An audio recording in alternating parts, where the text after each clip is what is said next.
غادي نشوفوا التصريح ديال خوان لابورتا رئيس نادي برشلونة الإسباني، والذي أكد أن المفاوضات مستمرة مع فريق تشيلسي من أجل صفقة تبادلية ينضم من خلالها الدولي المغربي حكيم زياش إلى فريق برشلونة الإسباني، بينما ينضم الإسباني فيران توريس إلى فريق تشيلسي الإنجليزي. أصدقائي الأعزاء بدون إطالة نمشيو ديريكتومون ندخلو في التفاصيل. أكد خوان لابورتا رئيس نادي برشلونة الإسباني في تصريحات لبرنامج التشيرينغيتو الإسباني الشهير أن حكيم زياش أصبح قريبا جدا من الانتقال إلى فريق برشلونة الإسباني في الميركاتو الشتوي المقبل.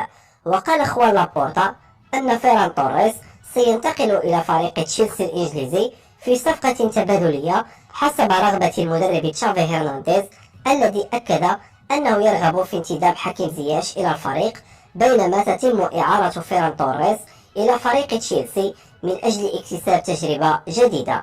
وأوضح خوان لابورتا أن الصفقة التبادلية ستكون على شكل إعارة لمدة 6 أشهر ابتداء من يناير المقبل، كما أكد أنه في مفاوضات متقدمة مع مسؤولي فريق تشيلسي الإنجليزية.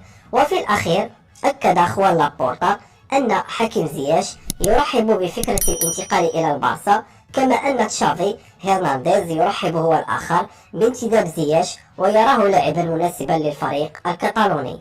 أصدقائي الأعزاء بدون إطالة، هادشي اللي كان عندنا في هذا الفيديو.